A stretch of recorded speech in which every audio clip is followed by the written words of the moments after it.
next time you feel frustrated because you didn't understand a word of what a Portuguese person said, remember, you have two options. You can give up, or you can use one magical tool that tunes your ears to real Portuguese, Youglish. Today, I'll show you what Youglish is, how to use it for Portuguese, and a few not so obvious tricks that can massively improve your listening comprehension. Plus, it comes with a couple of surprising side effects. I mean, good ones, of course. If you're new here, olá, sou Catarina.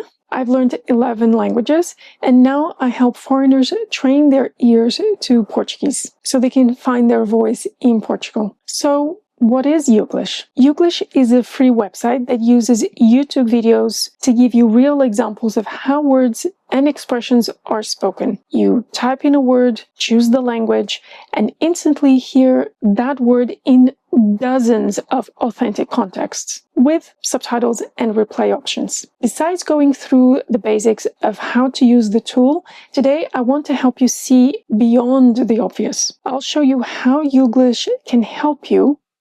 Number 1, distinguish confusing words. Number 2, get you to finally hear words that sounded like a long stream of noise. Number 3, spice up your vocabulary with phrases we natives use all the time. Number 4, and even find content that you resonate with and can further immerse yourself in.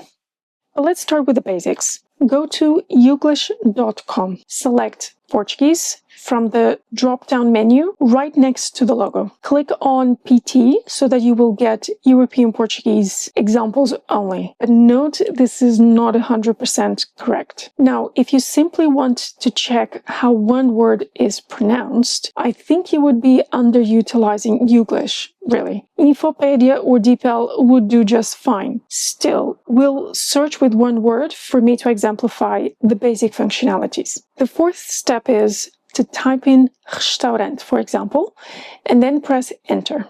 You will see on the right how many entries there are. E quando nós temos a mesa marcada naquele restaurante, babysitter reservada, tudo por If you scroll down a little, you will see the option to go back 5 seconds. Quando nós temos a mesa marcada naquele restaurante, babysitter reservada, tudo por ele, o desejo. E quando nós temos a mesa marcada naquele restaurante, this is really useful if you want to listen to the same word or phrase again. There's also the next button, which will take you to the next entry. Também trabalhava à volta de 16 horas, no restaurante Fine Dining, com estrela Michelin.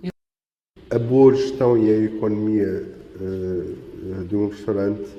You can change the speed two ways.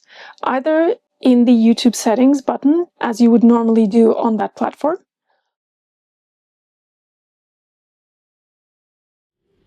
A boa gestão e a economia de restaurante. Or you can click on one of the arrows to the left or right of the word normal to decrease or increase the video speed.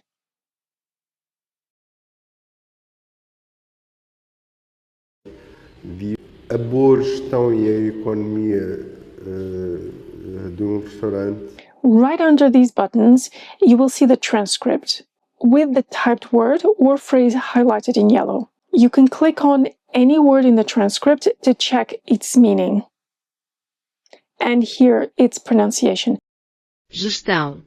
But I confess this is a functionality I don't find as useful as what I'm going to tell you next. Now, here's how to go beyond the basics with Youglish. A powerful way to use Youglish is for minimal pairs.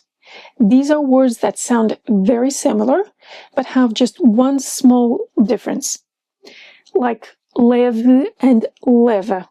Fazer libertar o material mais leve, que leva a uma diversidade. If you've seen my previous video on the closed A and the mute E, U, you know how tricky that difference can be. Youglish works beautifully for these cases because you can hear the two words again and again in real context until your ear starts to catch the contrast. For example, let me tell you a story. One of my unschoolers was struggling with another common minimal pair in European Portuguese, U versus Honestly, I don't blame him. It is hard to distinguish these two words. He said, the two sound identical to me. Is there a subtle difference, or does the listener have to figure out and u from context? Yes, context and knowing some simple grammar rules helps, but I wanted to help him to simply hear the difference. So I suggested he try a few entries on Youglish. And literally 5 minutes later, he came back and said, and now I can hear it in your recordings too. Spectacular. That's the power of targeted listening. You'd be a fool. No, sorry. I would be a fool if I didn't tell you more about Youglish. Instead of searching for an individual word, you need to try out searching for collocations, expressions, phrases.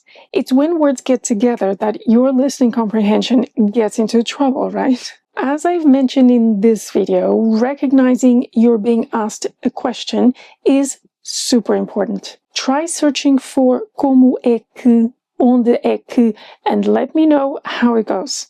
The last two less obvious benefits of Youglish are the fact that the transcript can be seen as reading material. It's a fun way to take a break from your textbook and notice expressions like ter jeito para, or even see in real life how ser and estar are used. Finally, Youglish can distract you big time.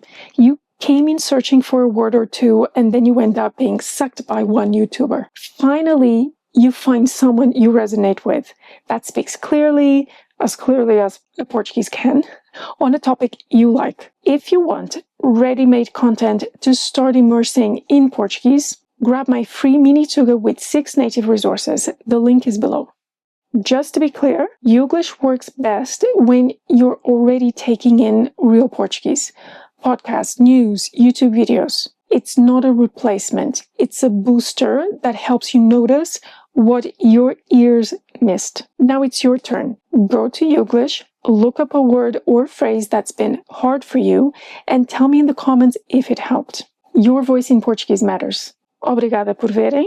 Obrigada por me ouvirem. Um abraço e até à próxima.